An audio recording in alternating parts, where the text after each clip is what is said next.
Futureproof is sponsored by Concordia Dental Healthcare, expert care you can trust. Hello and welcome back to Futureproof, the business television programme that looks at the power of emotional intelligence, but also lovely other nuggets of gold that business people can bring to the table to help us all feel safe and sure about our future.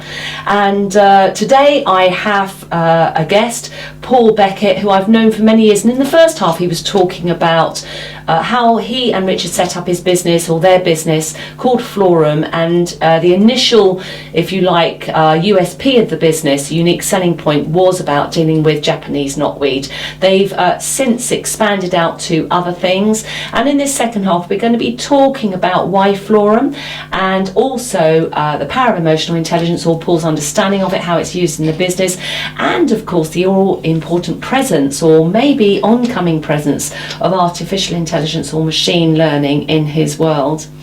Thank you for staying with me, Paul. So let's go straight into it. Florum. How did you and Richard come up with the name Florum? And tell me your story. I know through education you've always had an interest in plant life and in the environment.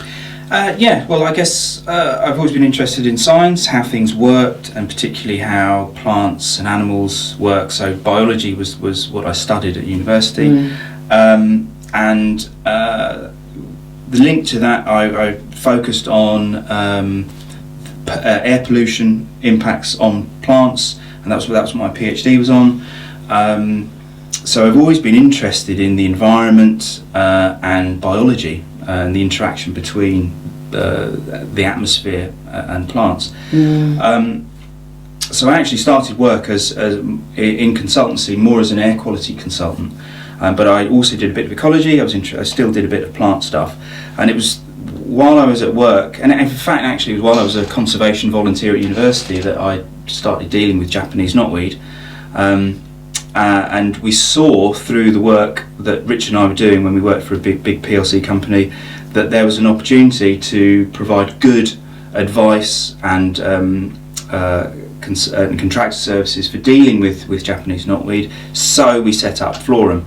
And because Japanese knotweed was the USP, the thing that got us started, we wanted a name that kind of focused on plants. So Florum is a portmanteau of phyto, meaning plants, flora, PH. meaning plants, and then we thought the comes from forum, so showing an idea that we think about what we're doing and providing solutions that have put our heads together, basically. So that was how we came up with the name. Can I say they've got very, very good branding, but also I think when you were in education somewhere, something had quite an impact on you, and I think it involves a slug. Can you tell us about that? Well, this is this was when I was a very young boy, and I was interested in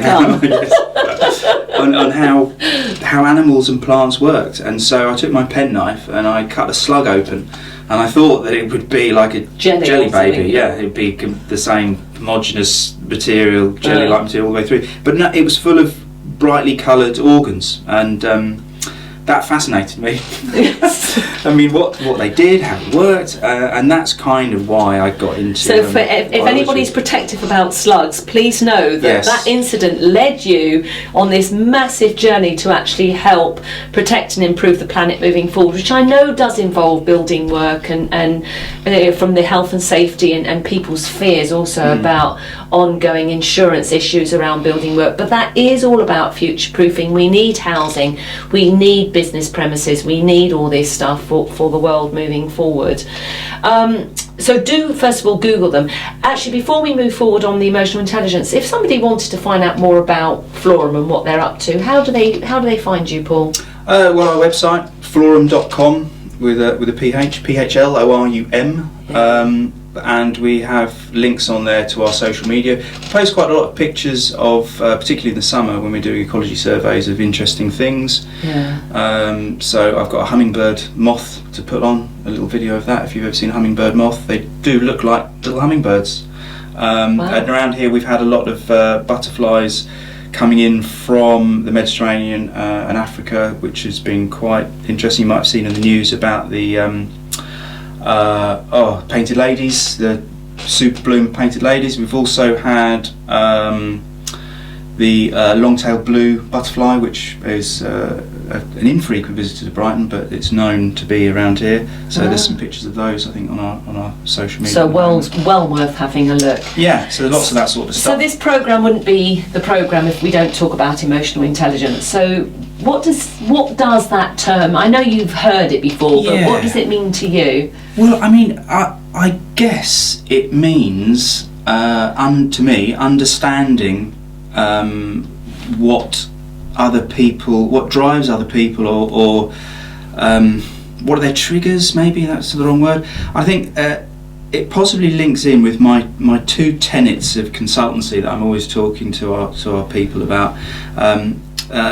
So these are the rules of consultancy that you must abide by, really, the fundamentals. If you forget everything else, these are the important ones.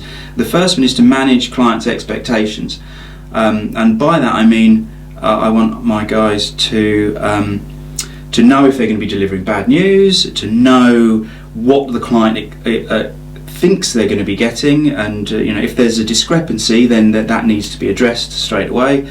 And I think in order to do that, you need to understand what their motivations are, how they work, and I think that fits in with our tagline, underneath our strapline, which is about being friendly and honest and approachable, that sort of thing.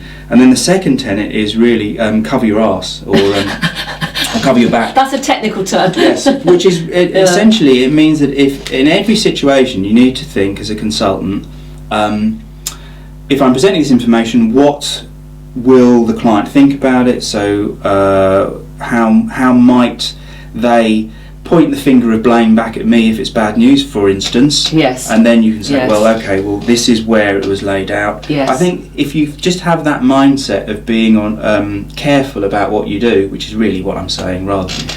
I think you're right, and I think you've summed it up really well, and all I would do is track it back to also all the things that you mentioned, create that understanding of yourself as well, so we understand our impact in that room. And also I like the fact of cover your arse and manage expectations. And I've always said, when I've been chairman before, there should never ever be surprises in boardrooms. Absolutely. In appraisals there should never ever be surprises. There is a breakdown in process if there's a surprise somewhere.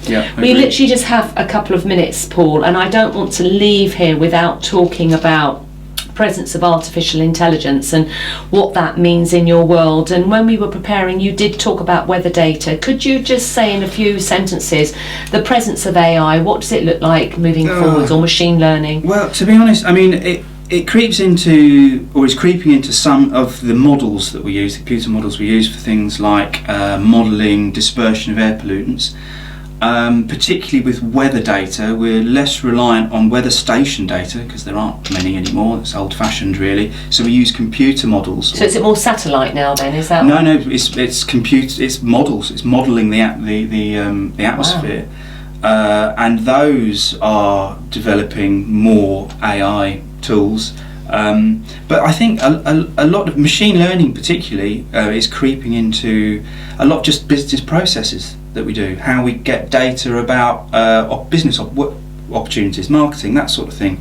I saw a great infographic the other day about machine learning, comparing it to traditional programming or computing, really, I suppose. Whereas if you've got in traditional computing, you've got data and rules go into a process and it spits out an answer, whereas with machine learning you have answers and data go in and processes come out. And that's a really useful way to, I think, to visualise the way that lots of ways that we get answers are going to be influenced by artificial intelligence. What a great answer, and very much reflects other conversations I've had with people. So Paul, thank you very, very much for joining me. It really has been a pleasure.